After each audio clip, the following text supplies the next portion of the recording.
Hey guys, welcome to another episode of Permaculture Perspectives. Today we're going to be discussing or opening up the discussion on decolonizing permaculture. So if you think that's something you might be interested in, stick around.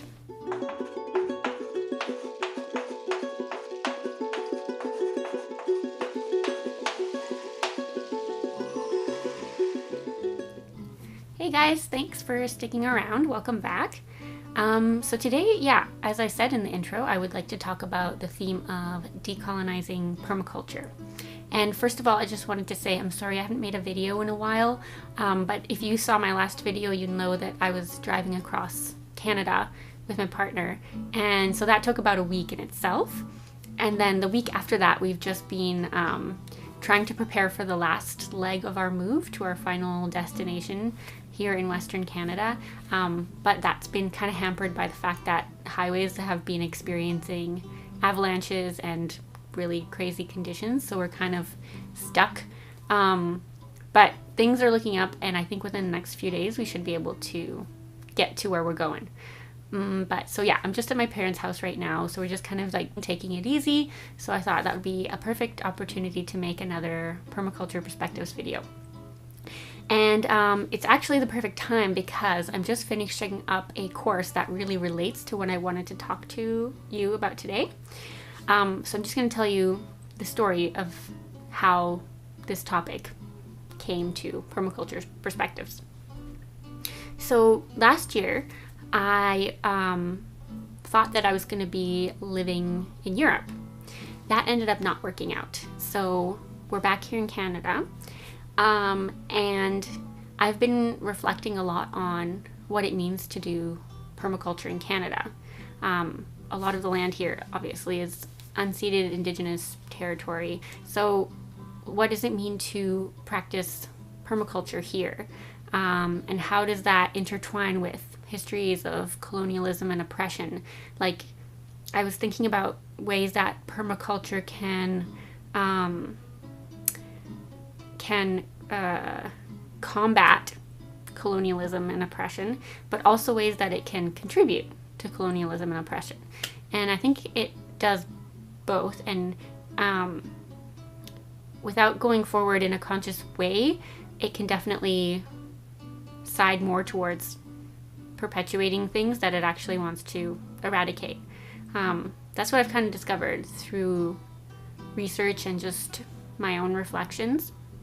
And so, because I, want to purchase land, I've been reflecting on the fact that the only reason that I'm able to purchase land or will be able to purchase land is because of the history of colonialism in this country that gives me the right to buy land that is unceded Indigenous territory. And so that's inherently problematic. It doesn't mean that I can't do that or that I shouldn't do that, but I have to be conscious of why I'm able to do that. And sort of like recognize that I have a responsibility to this land if I am going to own it or have any kind of ownership type of relationship to it. And so what does that mean in terms of people care? Like, what's my responsibility as a permaculturist? Like, how should I design my project? I don't have the answers to those questions, but they are things that I've been reflecting a lot on recently. And so last month, I found this course. It's an online course through UBC, the University of British Columbia, where I did my undergraduate degree, called Reconciliation Through Indigenous Education. And it was a course for educators to explore issues of histories of oppression, Indigenous history, worldviews, Indigenous approaches to education, and ways to collaborate with local Indigenous communities that are respectful and beneficial for everyone involved. And so I signed up for this course, and it just finished yesterday for me. I just finished the last part of it, and it was really amazing. The information was great. And it just made me really conscious of these important things that I need to be thinking about as a permaculturist in Western Canada. And it also made me reflect on permaculture in general and like why people practice permaculture and do things like homesteading.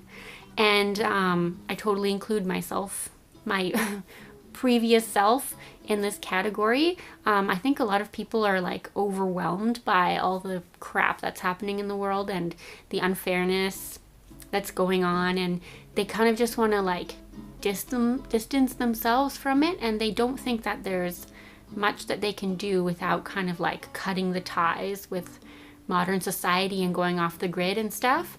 And I definitely felt that way at a certain point too.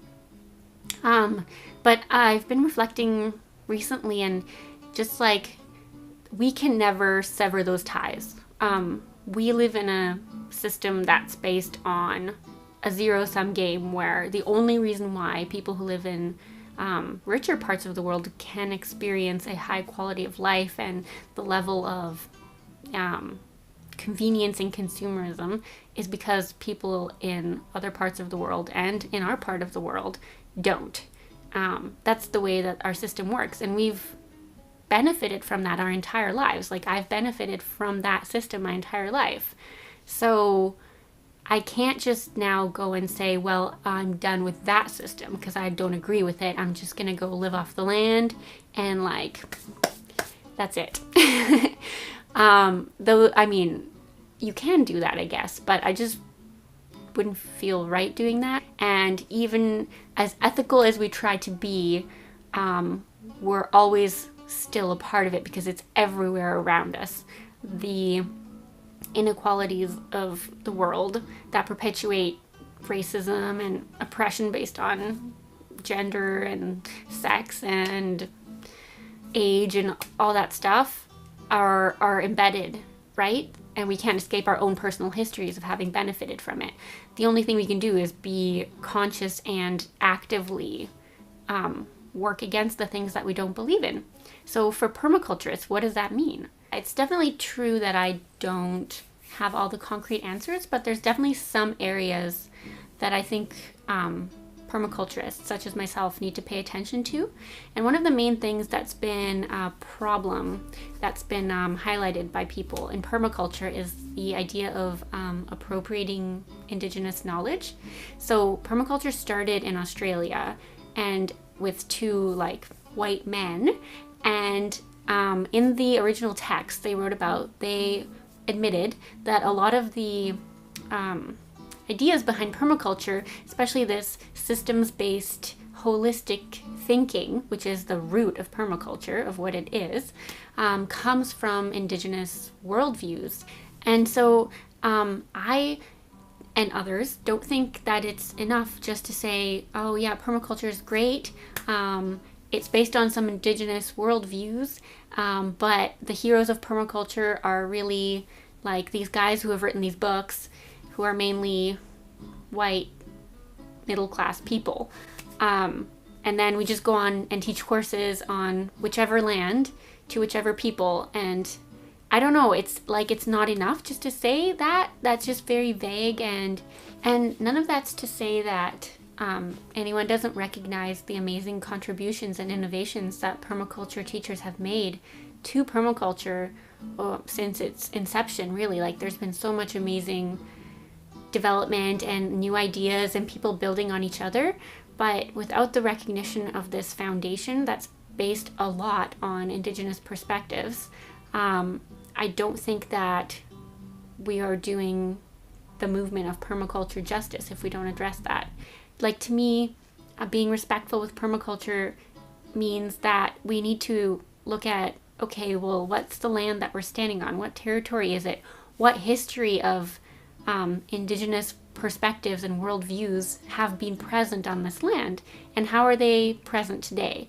Like, to me, that definitely has to be there in any permaculture course or any, I don't know, permaculture event or whatever. Like, that acknowledgement has to be there. And I think that the idea of how Indigenous perspectives are embedded within permaculture has to be like explored in much more nuance and detail depending on where each permaculture project is rooted and where it's taking place.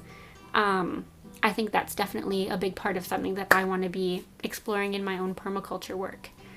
And so that could then lead into different ways of collaborating, doing things that are beneficial for local Indigenous communities, not just for my permaculture courses or whatever that I will have in the future, or my permaculture project, like being of benefit, not just, you know, because a lot of the times, a lot of the issues that were explored in the course, and I think sometimes happen in permaculture environments, is that relationships can tend to be tokenizing, and we would only ask Indigenous people to participate when it suits us, rather than asking them, well, what do you need? How can I help you where you're at?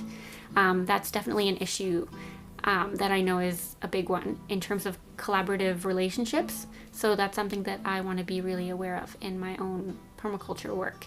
I wonder, like, part of the reason why I wanted to make this video is I also wonder what other people's reflections have been on this topic. Sorry, it's kind of rambly. Like, I tried to organize my thoughts, and then I thought, I think the most honest way I could do this video is just to like talk as if I was talking to a person, and hopefully someone will talk back. Because I know that this topic of like decolonizing permaculture has become a lot, like there's quite a big body of work on this topic, and there's some really cool articles out there, and I'm actually writing an article about it as well. I don't know how, in what shape or form that's going to appear or where, but hopefully somewhere sometime soon, and I'll be linking that to my Facebook page and hopefully to one of these Permaculture Perspectives videos. But just I'd love to hear about like people who are interested in decolonizing permaculture, and like how did you employ that in your own practices? What does that look like for you? What does that mean for you? How did that change your approach to permaculture? Yeah. I think that's pretty much it. Would love to hear from you guys. Feel free to subscribe to my channel and like this video if you liked it. It helps me in creating more and better content for you guys. I'm really excited about doing this series. Like every time I upload a video, it just feels so good because on the one hand, it's like a conversation I can have with people in other parts of the world, or, you know, that aren't right here with me right now. But on the other hand, it's also kind of like a diary for myself that I can look back on and see, all the things permaculture related that were weaving their way through my life. And I want to have a record of that in the future. So I think this is really cool. And as I mentioned before, I am looking for collaborators on this channel. So if you guys want to make a video together, or make a video and like tag me in it, or we can make videos for each other's channels, that would be super fun. Let me know. I'm really open to that. Okay? And I guess the next time you'll see me, I'll probably be in our new place, which we're hoping to get to within the next few days. So the background will be different again. Hopefully I can do more videos outside. I'm not sure what it's going to look like over there, but yeah, who cares? We'll see. So I will see you next time. Thank you so much for joining me. Take care. Bye.